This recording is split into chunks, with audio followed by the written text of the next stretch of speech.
Welcome back, everybody. It's July 10th, 2018, 11:21 a.m. Eastern Standard Time.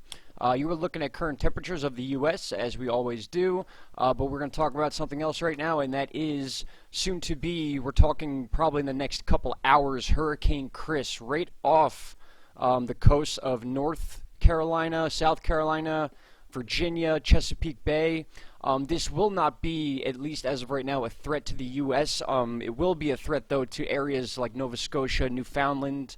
I pulled up Google Earth for you. We're going to look at some spaghetti plots real quick.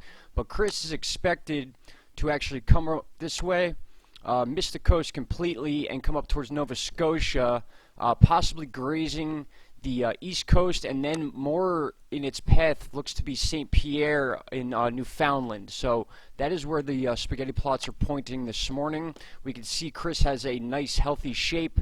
I know it's different using words like that when you're talking about hurricanes, but this will be a hurricane more than likely by the end of today. Pretty cool anomaly right there. If you look at where my mouse is, almost looks like a cross popping up in the clouds there. Pretty interesting. This is a satellite view. You're looking at the sun bouncing off the tops of the clouds of Chris here. Now we need to look at a few things. Now this is a time frame for Chris, but we also have the remnants of BERYL, which are now at 50% chance of reforming into a hurricane. So we're going to look at that really quick. You can see right here BERYL actually dissipated, and then now they're giving it 50%. It's hard to see on that shot there. Let's see. There we go. 50% shot over the next 5 days of reforming right next to the Bahamas. And we spoke about this a couple days ago of being a possibility because of the conditions surrounding the area. Now, if you saw when I was skipping through my tabs here, this is a chart we use very often. This is the mimic chart, and on this chart we look for almost like a shark fin type shape, and those give us tropical waves. Now you can see there's a clear tropical wave that is coming off the west coast of Africa right now. This is besides BERYL and besides Chris, so this may be letter D.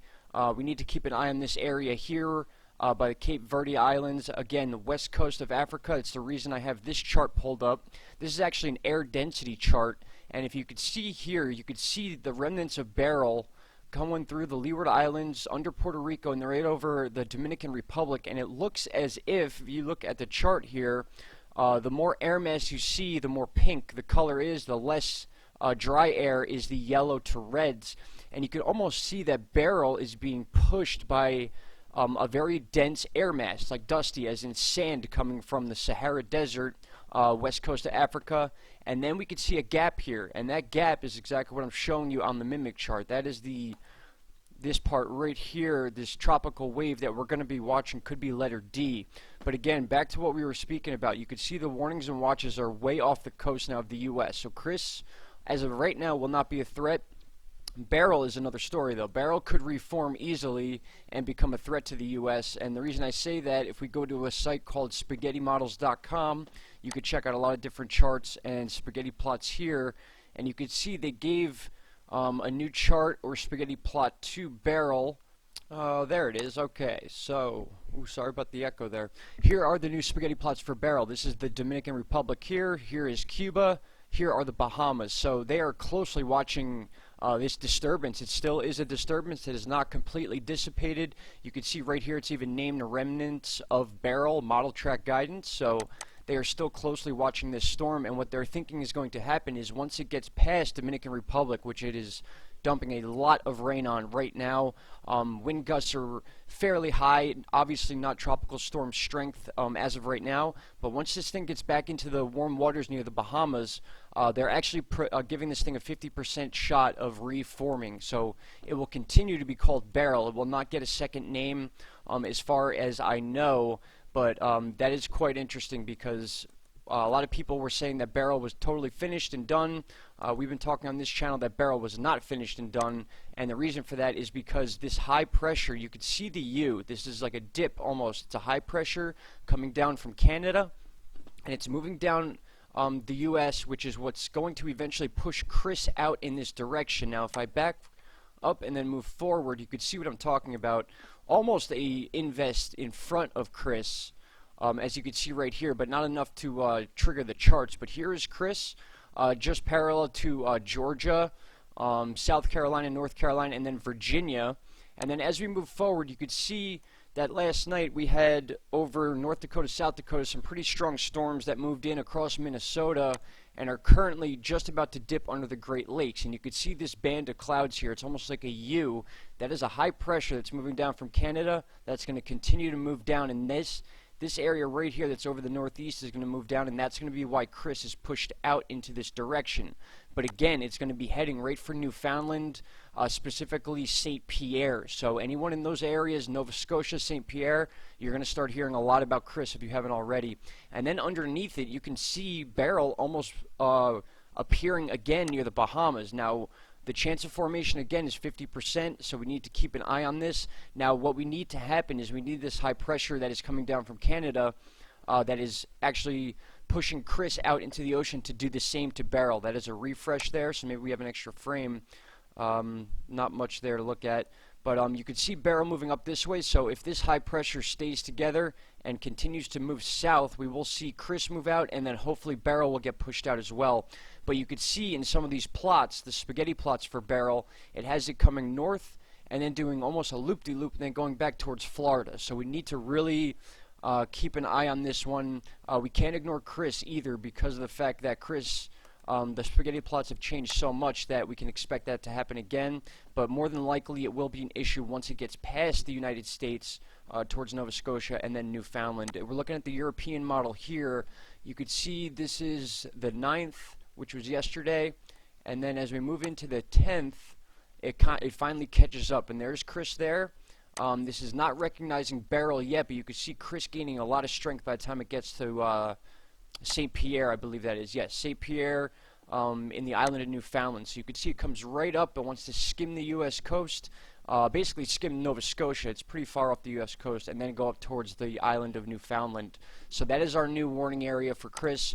BERYL, once again, another story, so we're going to keep an eye on that. Just because the tropical storm warnings and watches are off the coast, that does not mean that this is out of our hair quite yet. There is a lot of surf and beach issues going on all up the East Coast that will continue to happen as far north as Massachusetts and Long Island. A lot of those beaches will be affected by Chris, even though it is far off land. Time frame for that St. Pierre area would be Thursday, probably around 4 p.m. So that is our time frame as of right now. This may change. It all depends on the speed. But right now, Chris is at 70 miles an hour. So 5 more miles per hour, which could be right now. This thing it will be an official hurricane once again. And then we need to talk about BERYL reforming. So once again, we'll just take a look at this chart. You can clearly see Chris there. You can clearly see this anomaly way out into the Atlantic. And then we have BERYL coming up through Dominican Republic right now, and we're waiting to see what's going to happen when it hits that open water again. There are spotty islands all over the area, but it's all about the atmospheric conditions. And you guys can see some of the sand that's coming off, even in the satellite views, coming way off the west coast of Africa and moving all the way across the ocean and basically pushing BERYL up through the islands. That's what it looks like. That's not realistically what's happening. It's actually just behind it. But the fact that the sand is in between that, and then we have a third wave, which could be letter D. This thing is very high. It's pulling way back into the northern west tip of Africa. When you see that you could tell that those waves are pretty significant. And if this thing starts to barrel forward, that's when we come to our mimic chart. As we could see BERYL was doing, started barreling forward counterclockwise in the northern hemisphere. This is what BERYL started out as, just like a shark fin coming right off the west coast of Africa. So we have Chris, we have BERYL, which is going to possibly reform, 50% chance, and then we are on to letter D, and we are at July 10th. So this theory about the Atlantic season being a weak one so far is not holding up, so we have a lot to look out for. But we'll have an update later on this afternoon. Have a few things to do today, but I'm keeping a close eye on this, on Chris here and BERYL especially, and then later on in the week we will be talking about this next wave that is coming, and we will see what exactly is going to form from this, as there is sand in front and behind it. And the last time this happened, we ended up with BERYL. So thank you for listening, guys. Sorry it took me so long to get this video out. Had a few things to take care of.